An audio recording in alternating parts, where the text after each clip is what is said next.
Vale, va. Arratsalde on guztioi, buenas tardes a todos.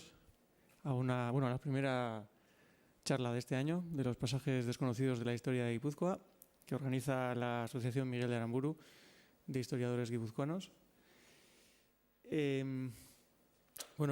La charla de hoy va a tratar en torno a la arqueología, a la geología. La va a presentar Eder Domínguez, que es licenciado en geología, pero su doctorado lo ha llevado al mundo de la arqueología y de la industria lítica, ¿no? de los útiles de piedra de la prehistoria. Cuando me han dicho para presentar esta charla, pues decía lateralidad, y al principio ni yo sabía lo que significaba eso. Pero bueno, como me lo he preparado un poco, la cuestión es que es un tema bastante curioso desde mi punto de vista, porque, yo soy medievalista, pero me parece un tema que es poco tratado. Quizá puede ser muy concreto, incluso, ¿no? Un estudio como muy concreto, pero es que es tan universal y tan atemporal, es una cuestión que atañe a cualquier época y al ser humano en general, ¿no? Y que a la vez, pues también es un tema poco tratado y en ese sentido bastante interesante. Euskaraz pixkat egingo dut sarrera. Eder Domínguez da gaurko hizlaria. Gaur dago lehenengo hizketaldia Miguel de Aramburuk antolatzen dituen hitzaldi hauetan. Bera geologian lizentziatua da, baina bere doktoretzak eman zuen arkeologiaren ingurura eta batez ere harrizko tresnen azterketara. Eta berak aztertu du gauza oso konkretu bat, dela tresna horien bidez lateralidadea edo esker eskuin eskuak erabiltzeko trebezia horren inguruan, eta ea nola azter daiteken hori tresna horien ikuspegitik. Eta esaten nuen dela gai bat iruditzen zaidana igual oso zehatza dela, baina universala dela, eta garai diferentetan gizakiaren egunerokotasunerako zeo zer dela, Eta orduan, benetan gauza interesgarria dela iruditzen zait. Eta, nik bukatuko dut nire sarrerarekin, eta, hitza emango dio Ederrei. Eskerrik asko. Bueno, arratsaldeon. Sí que es verdad que soy un poco bicho raro en este mundo, ¿no? Porque yo me hice geólogo porque quería ser paleontólogo y luego estudié un máster en primatología porque me interesaba mucho la evolución de los primates, y al final la tesis realmente es una tesis paleontológica porque la lateralidad es una cuestión biológica del ser humano, no es algo cultural, pero como yo lo estudié a través de sus restos culturales, pues al final me he tenido que empapar mucho de la arqueología y me he hecho un poco arqueólogo. De hecho, ahora estoy excavando en yacimientos de Moderna, etcétera. O sea que al final la arqueología es muy amplia, ¿no? Y hemos titulado la charla Lateralidad a través del análisis de la industria lítica. Entonces yo creo que lo primero que voy a hacer va a ser explicar un poco qué es la lateralidad, porque muchos igual no conocéis el concepto, y cómo emana de las asimetrías, ¿no?, que hay en los seres vivos, concretamente en los animales y en los seres humanos. Luego, a partir de ahí, comentaré cómo se puede estudiar la lateralidad en nuestros antepasados. En concreto, yo lo he estudiado en neandertales, porque al final es algo que no fosiliza, ¿no? Entonces, yo lo decidí hacer a través de la industria lítica, que sí que es algo que sí que llega hasta nuestros días. Esto es un poco el resumen de lo que voy a contaros, en la que digo que los animales generalmente poseen simetría bilateral, ¿no? Aunque algunas especies, incluidos los seres humanos, presentamos al final ciertas asimetrías, ¿no? Para que os hagáis una idea, simetría aparece en muchos seres vivos. En las plantas, por ejemplo, muchas tienen simetría, pero tienen simetría radial. Simetría bilateral, hay en elementos de las plantas, hay también simetría bilateral, como en las hojas, pero lo que es el ser vivo en conjunto suelen tener simetría radial. Los que tienen simetría bilateral son los animales, y no todos, porque también hay, por ejemplo, esponjas que tienen también simetría radial. Entonces nos centraríamos en ese tipo de animales que tienen un eje longitudinal a lo largo del cuerpo y que tienen dos partes del cuerpo diferenciadas, una en un lado y otra en el otro. y que generalmente son simétricas. Lo que pasa que hay en casos en los que observamos asimetrías físicas muy claras. Por ejemplo, pues en este caso, ese cangrejo tiene una de las pinzas mucho más grande que la otra. Eso es una clara asimetría física. También hay asimetrías físicas, por ejemplo, en los narvales, que tienen uno de los colmillos mucho más largo que el otro. Las razones evolutivas, pues en cada caso son razones diferentes. Lo que sí es verdad es que tienen ese mecanismo, hay un mecanismo evolutivo que les hace ser asimétricos, en este caso físicamente. También hay asimetrías en el comportamiento, que es en lo que yo me he centrado, ¿no? Las hay en animales también, o sea, se han hecho estudios con gatos, con perros y con otros animales, ratas, en el que en su comportamiento pues sí que son capaces de tener un comportamiento asimétrico, es decir, utilizar de diferente manera un lado del cuerpo que el otro. Hay algunos estudios que son controvertidos con animales porque es muy difícil. Al final para que entienda la prueba que tiene que hacer, para saber si su comportamiento es asimétrico, tiene que aprenderse un poco el procedimiento, no es como a un humano que se lo puedes explicar. Entonces, están sujetos al aprendizaje también, entonces son controvertidos, pero bueno, sí que en la naturaleza podemos observar ahí animales que atacan a la presa siempre por el mismo lado, las barbas de las ballenas, por ejemplo, también se desgastan más en un lado, eso quiere decir que es el lado que utilizan predominantemente para comer, eso también sería de comportamiento, aunque se refleja en algo físico, claro. En cuanto a los seres humanos, tenemos asimetrías físicas, muchas veces pues tenemos una parte del cuerpo más grande que la otra, nos damos cuenta, las manos, los pies. El caso igual así más claro es el de los pulmones, ¿no? Que tenemos uno más grande que el otro, el corazón está inclinado hacia un lado. Eso en cuanto a las asimetrías físicas, que también las observamos en el cerebro. O sea, el cerebro también tiene asimetrías físicas. Los hemisferios no son completamente iguales en cuanto a tamaño. Lo que pasa es que el cerebro al final es un órgano muy complejo de estudiar porque su forma no responde exactamente a las funciones que desempeña. Así como pues si tú ves el funcionamiento del aparato digestivo, pues puedes deducir fácilmente para qué sirven las cosas. Los dientes, ves masticar y dices, bueno, pues tienen forma adecuada para masticar y entiendes claramente que sirven para masticar. Pero con el cerebro es más difícil, ¿no? Saber cuáles son las funciones concretas que desempeña. Quería destacar unos experimentos, bueno, era un tratamiento en origen que realizó Sperry en los años 50 y 60 con enfermos de epilepsia bastante severos, ¿no? Cuya única forma de tratarles era la que se le ocurrió a él. Los dos hemisferios están comunicados entre sí por el cuerpo calloso, ¿no? Que está ahí marcado donde está. Entonces a él se le ocurrió que como la epilepsia se origina en un punto del cerebro y de ahí pasa al resto del cerebro, pues que si seccionaba esta parte solo se desarrollaría ese ataque en uno de los lados del cerebro. De esta manera la persona podía, con el otro lado del cuerpo que lo tenía sin el ataque, pues podía pues agarrarse para no caerse, etc. Entonces comenzó estos experimentos y en principio pues todo fue bien. Lo que ocurre es que aquí empezaron a darse cuenta que también las funciones del cerebro están lateralizadas. Cuando empezó a tratar a estos pacientes, se dio cuenta que si no había comunicación entre los hemisferios y solo le llegaba la información a uno de los hemisferios, que surgían problemas de comprensión de ciertas cosas. Por ejemplo, si tocaba una llave con la mano izquierda a un paciente sin llegar a verla, porque los ojos sí que están comunicados con los dos hemisferios, entonces la información le llegaría a los dos, era capaz de deducir que era una llave, que era fría, que era pequeña, era capaz de deducir las características de la llave, pero no era capaz de llegar a la conclusión de que eso era una llave y podía llegar a decir, pues es un caballo. Así explica un poco, ¿no? Rápido. De hecho, les hacían hacer dibujos pues solo con la información de un hemisferio y del otro, y en un caso eran capaces de entender que una figura estaba formada por ángulos rectos, pero luego no construían la figura en conjunto, y en otros casos pues bueno, pues eran capaces de hacer un dibujo más o menos que representaba la forma, la idea global, pero no sus características, ¿no? De que tenían que ser ángulos rectos, etc. Pues esto, claro, tenía que hacer este tipo de estudios al final con pacientes que habían tenido algún tipo de enfermedad, ¿no?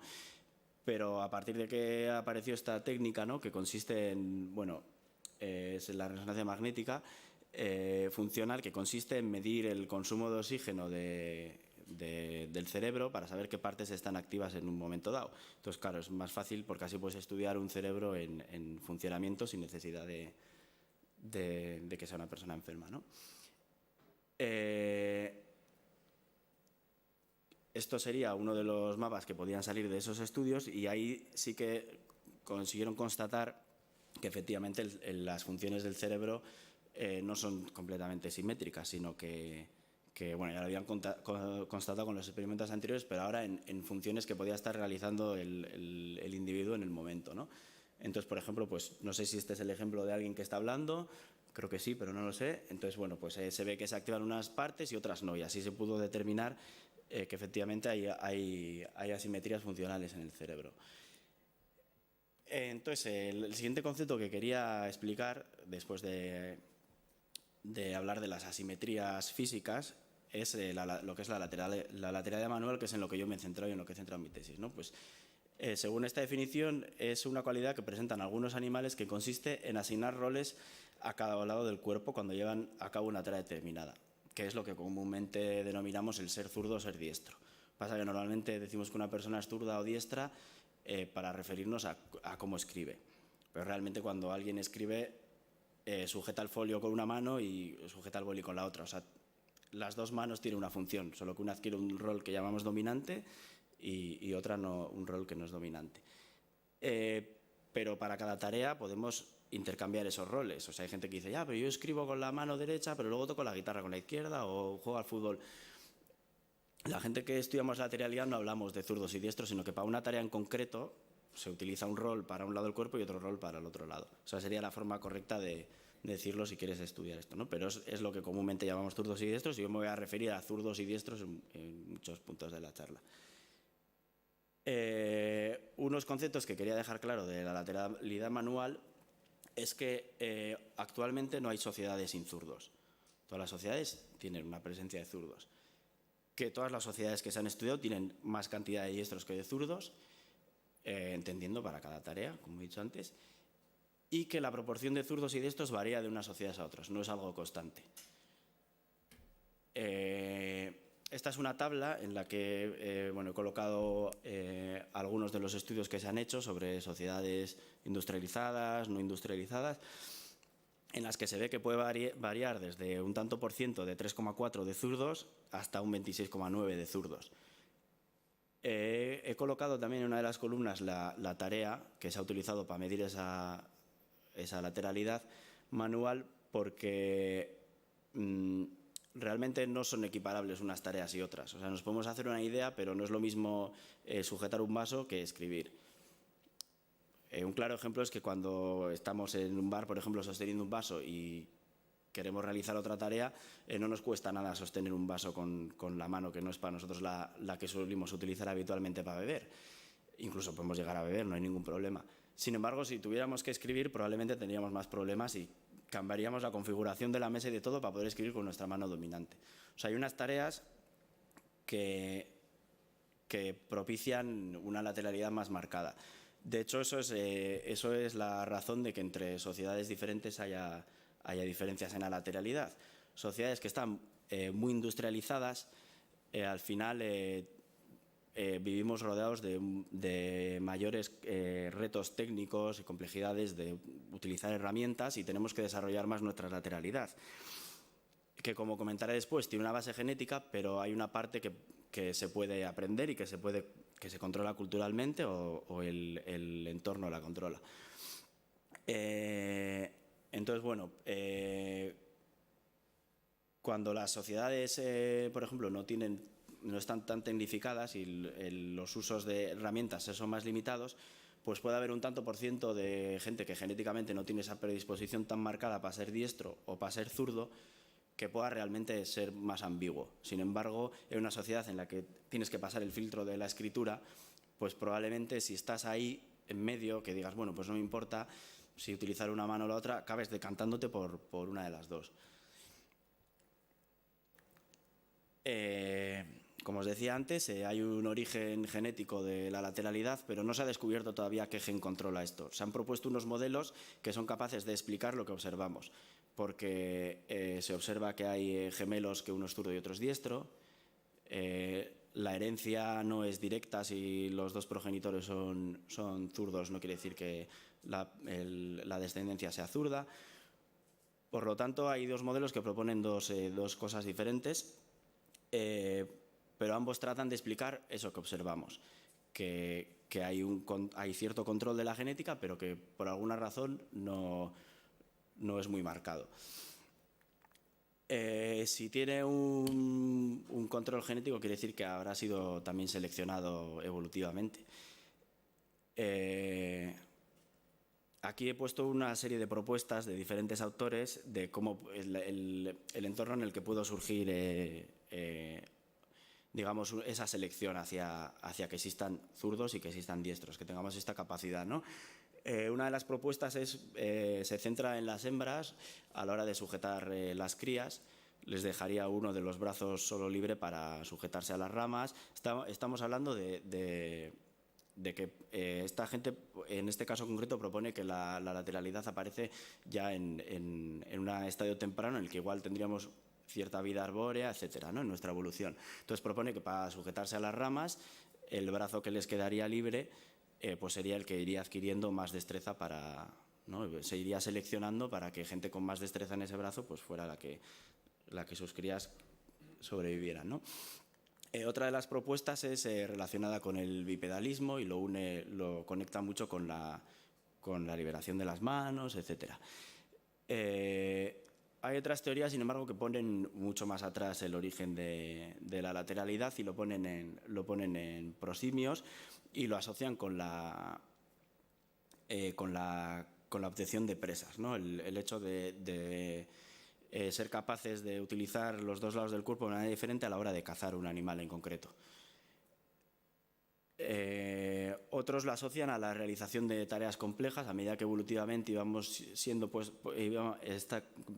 afrontábamos retos más complicados, digamos, pues la realización de herramientas, etcétera, que íbamos necesitando de ser capaces de darle una función a cada lado del cuerpo para hacer más eficiente al final la realización de esa tarea, que es mucho más eficiente que una parte aprenda a hacer una cosa y la otra a la hora de hacer una tarea, que no que las dos aprendan todo, ¿no? Y que nos dé igual hacerlo con una mano o con otra. Es lo que pasa con la escritura. Al final todo el mundo hemos probado a escribir con la izquierda y se puede llegar a hacer, pero tienes que decir con qué mano, si quieres hacerlo bien o quieres tocar la guitarra o quieres pintar o quieres hacer algo que requiera complejidad, pues necesitas, esa capacidad viene muy bien, ¿no? Dices, pues este lado se va a entrenar en esto y este otro en esto, y duplicas el tiempo de entrenamiento, ¿no?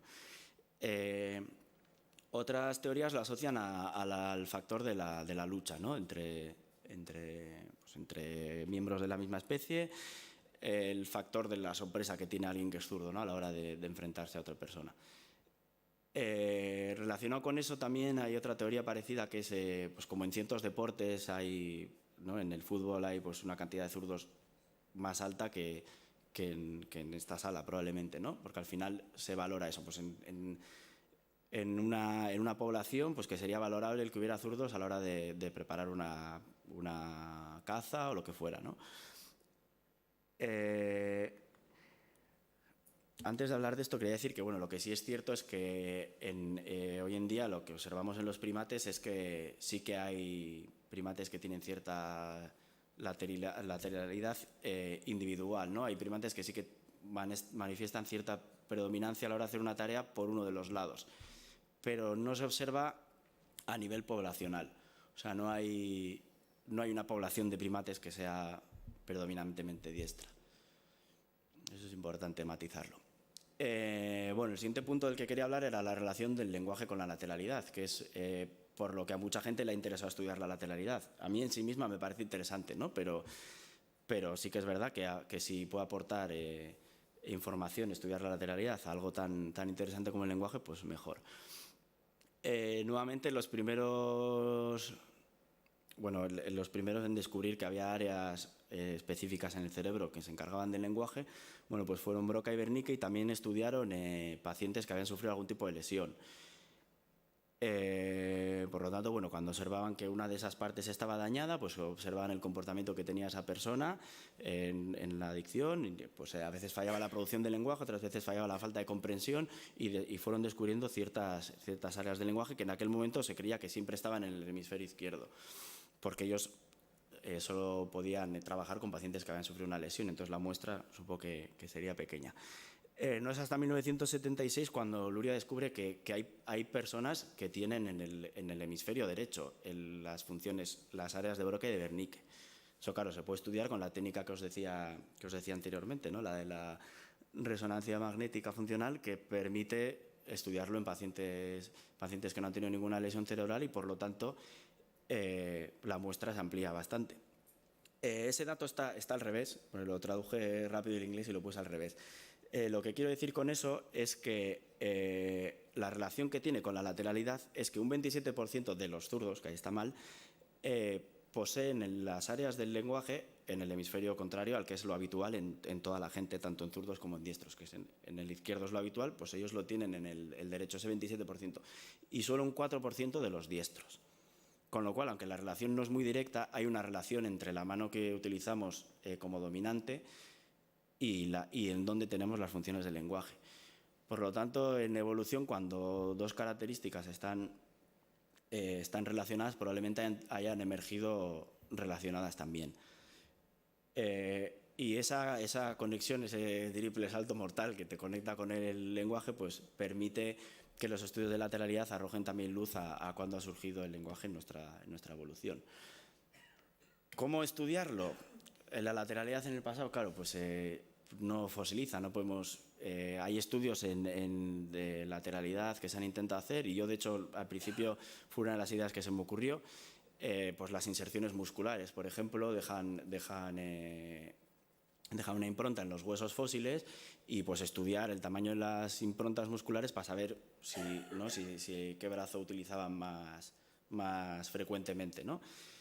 Pero bueno, son estudios muy complicados. Yo lo intenté, hablé con una experta en la materia y me dijo que era muy difícil ver eso. Entonces, descartados los huesos, por lo menos para un estudio de una población muy grande, a mí se me ocurrió que podía ser una buena idea estudiar los artefactos que hacían ellos.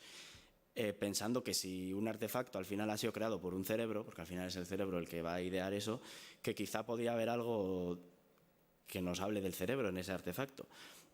Y como la lateralidad al final es un comportamiento muy asimétrico y marcado, pues quizá podía haber algo.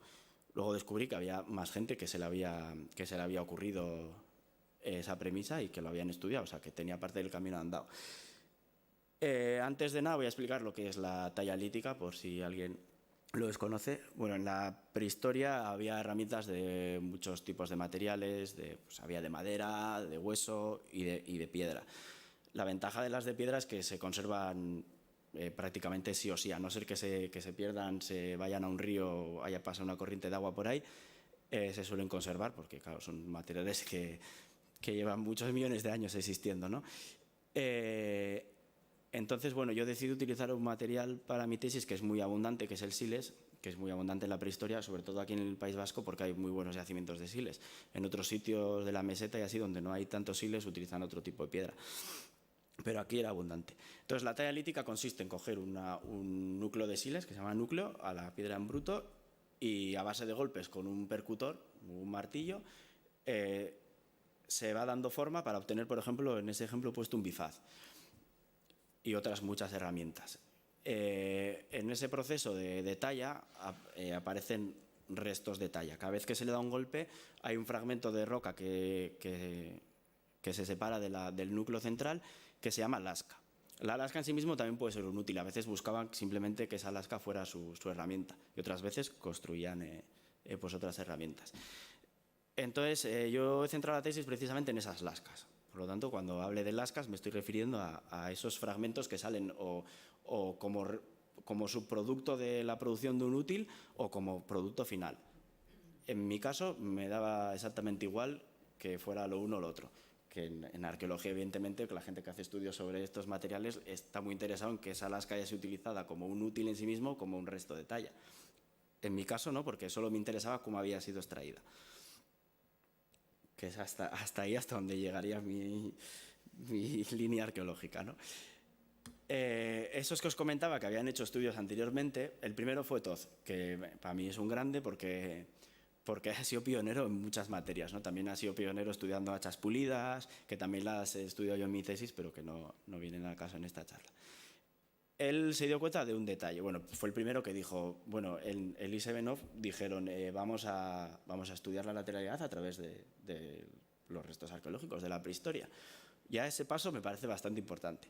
Lo que pasa es que él, bueno, utilizó una premisa que no era cierta, ¿no? Él dijo, bueno, pues un diestro va girando el núcleo a medida que va extrayendo las lascas en sentido antihorario y un zurdo lo va haciendo en sentido horario. Por lo tanto, en las lascas que les traía, la primera salía así, la segunda salía así, la tercera salía como en el número 3, ¿no? Lo cual quiere decir que siempre la parte que quedaba de la lasca que había sacado previamente quedaba siempre a la derecha en un diestro y a la izquierda en un zurdo. Entonces él llamó lascas diestras, lascas zurdos y hizo un estudio en unos yacimientos africanos bastante antiguos y dijo, bueno, pues sacó unos porcentajes de zurdos y diestros y tal. Lo que pasa que Patterson y Solbert, y Powiner luego también, se dieron cuenta, concretamente Patterson y Solbert eran zurdos y giraban el núcleo como lo hacía Toth. Por lo tanto dijeron, si nosotros, que casualmente giramos el núcleo así, lo hacemos diferente a ti, en la prehistoria no podemos trasladar esta valoración y decir, en la prehistoria todos los zurdos lo giraban de esta manera y todos los diestros de la otra. Por lo tanto, su teoría quedó un poco en aguas de borraja, salvo por el hecho de que había abierto el pistoletazo de salida, ¿no? para que la gente empezara a estudiar eso. En ese sentido, los siguientes trabajos, ya en 2001, los hicieron Rugg y Moonline, que ellos lo que pensaron fue, bueno, pues vamos a eliminar todo lo que serían hábitos de talla de cómo girar una piedra y vamos a centrarnos en cómo se comporta el siles a la hora de ser golpeado. Entonces ellos se fijaron en el bulbo de percusión, que bueno, no es más que cuando se golpea el siles, de la misma manera que cuando se golpea el vidrio, porque al final la composición es la misma del siles y del vidrio, el tipo de fractura que se da es una fractura concoide, que es precisamente el tipo de fractura que les interesaba a los prehistóricos porque produce un filo muy bueno. Entonces, en el punto donde se percute aparece, digamos que hay restos de lo que se llama un cono herciano, que es simplemente la forma de propagarse las ondas en la roca. Y como es la parte donde se ha roto la lasca, digamos que queda un cono que en realidad lo que ves es una parte del cono. Entonces ellos dijeron, bueno, si medimos el cono, podemos saber la orientación con la que una persona ha golpeado para extraer esa lasca. Claro, sabiendo la orientación, a priori dices, bueno, ¿y qué más me da la orientación? Voy a hacer como si yo tallara, ¿no? Bueno, si coges el núcleo y un diestro intenta golpear en un punto del núcleo, por la naturaleza de nuestro hombro que pivota a partir de aquí, a pesar de que lo queramos hacer totalmente vertical, siempre le imprimimos cierto ángulo. Si una persona zurda intenta golpear en ese mismo punto, claro, si le damos la vuelta no lo va a golpear hacia afuera, lo va a golpear hacia adentro, con lo cual el ángulo es exactamente igual, pero es opuesto. Entonces ellos creían que eso se quedaba registrado en el cono, porque al final el cono, digamos que el punto de impacto sería la punta del cono y hacia donde se propagan las ondas es lo que desarrolla el cono. Entonces decían, bueno, con la orientación de ese cono que queda preservado en las lascas, lo podemos estudiar. Y yo con esa intención me fui a Liverpool a hacer una estancia a que precisamente me enseñara una persona que era experta precisamente en probar este tipo de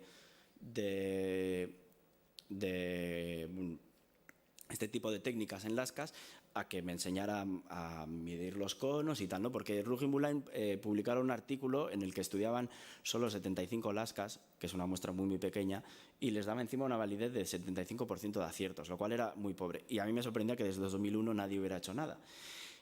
Y cuando fui allí, pues mi sorpresa fue que me dijo ella, no, es que el método no funciona. Es imposible medir el cono en una lasca porque no se puede orientar y había una serie de problemáticos. De hecho, tenía una máquina 3D para medir los conos y tal ahí, y me dijo, mira, es esa cosa de ahí que está comiendo polvo, o sea, que no había manera.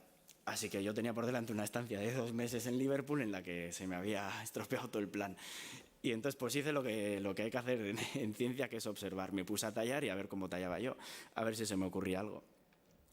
Un poco antes de que me fuera a Liverpool, unas chicas de Barcelona habían sacado un método que consistía en medir una serie de características que aparecen en las lascas que tenían cierta relación con la lateralidad, que yo ya había estudiado para llegar a ese punto. En ese punto de mi tesis yo ya las había estudiado y me había dado cuenta que no tenían una relación muy fija con la lateralidad, sino que me daba una prevalencia del 60%, o sea, yo era capaz de determinar si la persona era zurda o diestra, pero solo en el 60% de los casos.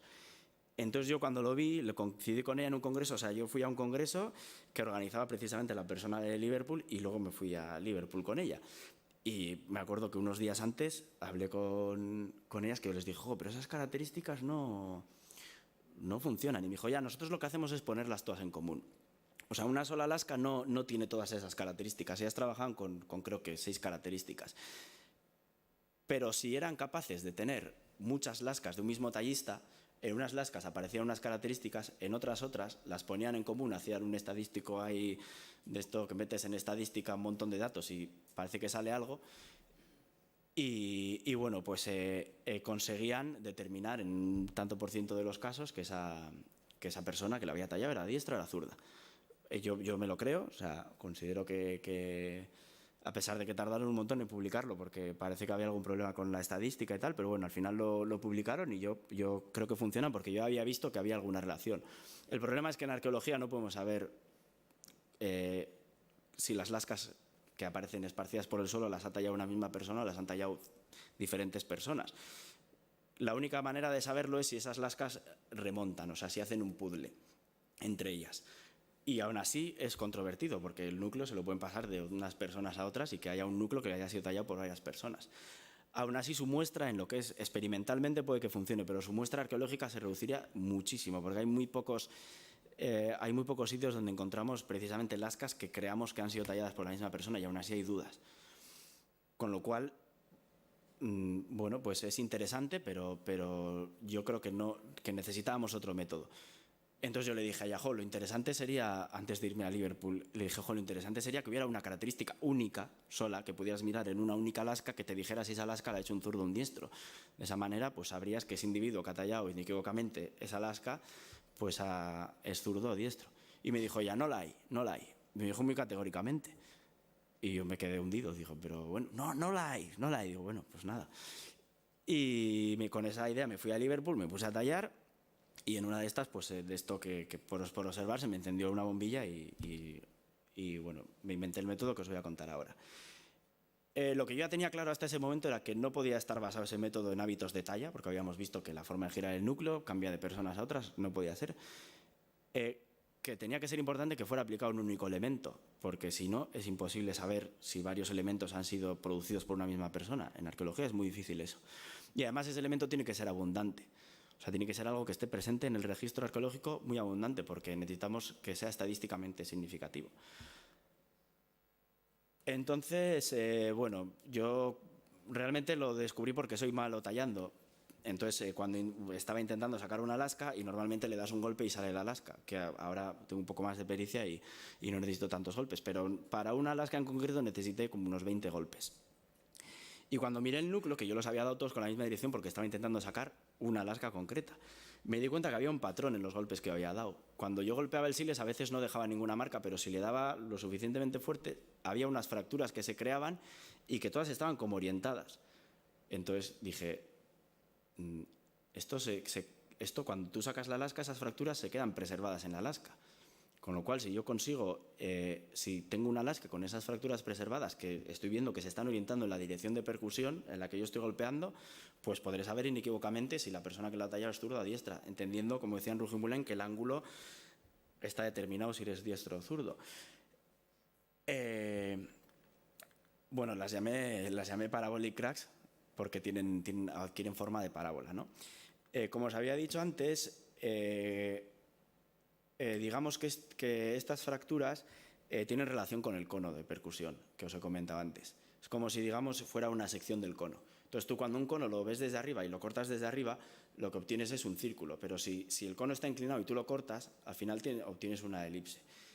Y en el caso de la roca, lo que se produce, claro, yo aquí una vez hecha la observación, pues intentas darle una explicación. Y yo ahí tiré pues de mis conocimientos en geología. Entonces, cuando tú golpeas un punto de una roca como el sílex, que tiene una rotura frágil, delante del percutor lo que le ocurre a la roca es que se comprime. Claro, el sílex a compresión trabaja muy bien, es imposible prácticamente romper un sílex, no es imposible, pero necesitas mucha fuerza para romperlo aplastándolo.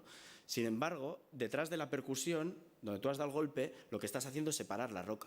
Entonces ahí sí que se da sí que hay fuerzas extensivas que lo que acaban haciendo es romper el sílex y que tú obtengas la lasca. Por lo tanto, en la parte frontal esas fracturas no se ven porque se está dando compresión, y en la parte de atrás de donde has golpeado sí que se producen esas fracturas. Entonces adquiere esa forma de parábola, que son muy concentradas, como se ve en esta imagen, son muy concentradas, digamos que esto se ha percutido en la dirección que va esa flecha.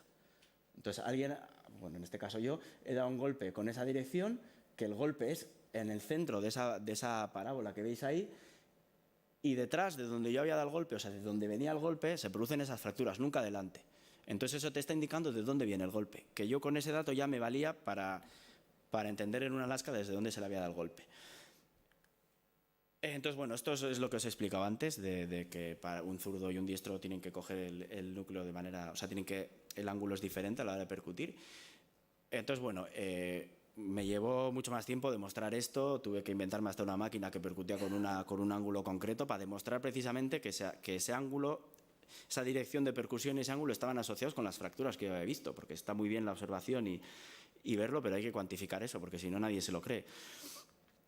¿Cómo se ve en una lasca? Bueno, en una lasca queda preservado al final, en uno de los bordes de la lasca, queda preservado parte de la plataforma donde has golpeado, porque rompes la lasca y en algunas lascas no, pero en muchas queda preservada esa parte de la plataforma, ¿no?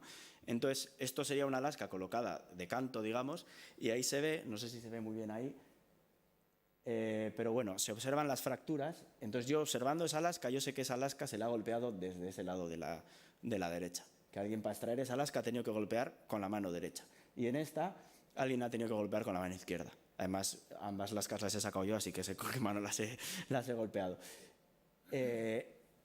Entonces, bueno, pues tuve que hacer un experimento para que la gente me creyera también. Entonces conseguí a unos amigos, se ofrecieron muchos amigos míos para hacerlo, pero yo necesitaba también zurdos, entonces fue más reducido. Y claro, yo era un poco el loco que iba por ahí preguntando a la gente. En un curso de talla que fui a Barcelona, pues en la hora del café yo me fijé quién revolvía el café con la mano izquierda, y a por el que fui. Y fui a un amigo y le dije, oye, ¿tú eres zurdo, no? Y me dice, sí. Bueno, no era amigo entonces. Y le dije, pues oye, mira, estoy haciendo esto, necesito a alguien que sepa tallar bien, y él sabe tallar muy bien. Y estuvo súper dispuesto, fui a Burgos, hicimos varias sesiones de talla. Y además es una persona que admiro mucho porque, bueno, él trabaja en Atapuerca y está moviendo el tema de Atapuerca, lo está moviendo muy bien, y ahora es una persona muy conocida. Y el caso es que, bueno, puse a unos amigos a tallar. Claro, yo no los vi cómo tallaban, entonces yo les dije, vosotros tallar, y las lascas que saquéis las numeráis aleatoriamente, sin ninguna correlación. Entonces luego esas lascas apuntáis el número y apuntáis quién la ha sacado en una base de datos. Y a mí me dais una caja con las lascas mezcladas, cada una con su número que no tenía ninguna correlación. Entonces yo miraba la lasca y decía, bueno, esta no tiene fracturas, así que no lo puedo saber de quién es. Esta no tiene ni siquiera talón, que es la parte de la plataforma que queda preservada. Sin talón no se puede saber, pues esta tampoco me interesa. Pero había algunas que sí que tenían esas fracturas y que yo las podía ver. Entonces esas decía, estas son de un zurdo, estas son de un diestro. Y al final el tanto por ciento de acierto o de adivinación fue pues en un 96%, 83%. ¿Dónde está el dato? Eso es, el tanto por ciento o sea, en el caso de los zurdos, pues producían un 96% de lascas zurdas, un 83% de lascas zurdas, y en el caso de los diestros, pues un 94% de diestras y un 90% de diestros. O sea, siempre estaba por lo menos por encima del 80 o del 85. Además, en el caso de una zurda que estuvo tallando y que era bastante inexperta, entonces sus lascas tenían un montón de fracturas y era a veces difícil leerlo, Pero bueno, en la mayoría de los casos era bastante fiable, ¿no? O sea, yo había conseguido un tanto por ciento bastante alto digamos, de adivinación de quién era la Lasca. Entonces, con esta tranquilidad, pues ya me fui a estudiar materiales arqueológicos, que era al final para lo que yo quería todo esto. Estudié 3 yacimientos porque no me dio tiempo a más, porque al final mi tesis se centró sobre todo en una metodología, en desarrollar la metodología que no estaba desarrollada y que a día de hoy yo creo que es el único método que se puede utilizar.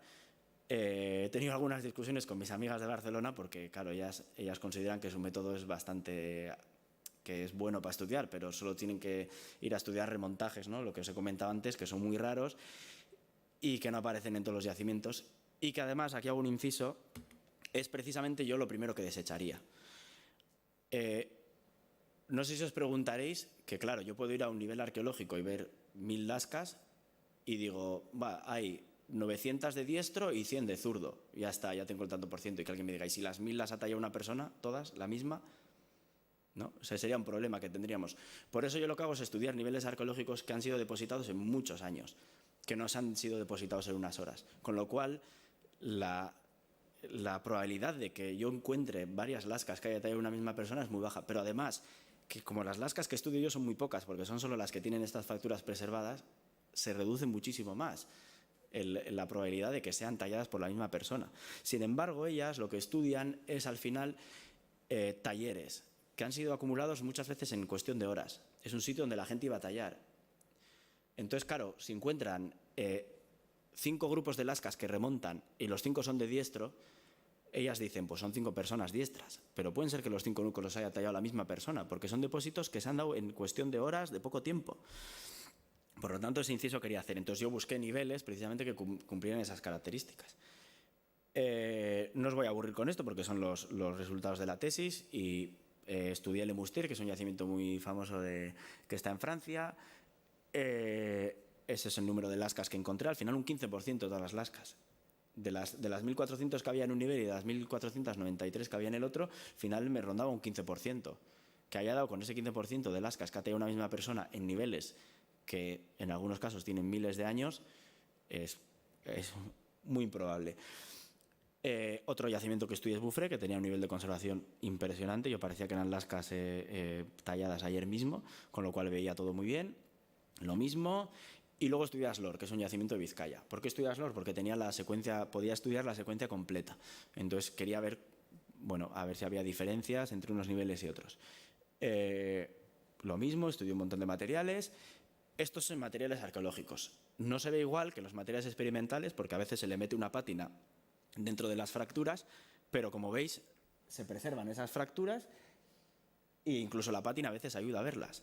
Entonces son muchas horas de microscopio en las que yo miraba esas fracturas y las medía y si tenían la orientación adecuada decía, pues esto lo ha hecho un diestro, esto lo ha hecho un zurdo. Entendiendo que no me iba a equivocar mucho, si en una experimentación ciega había estado rondando el 96%. Con esos datos, pues creé un mapa, digamos, ¿no? de lo que había visto.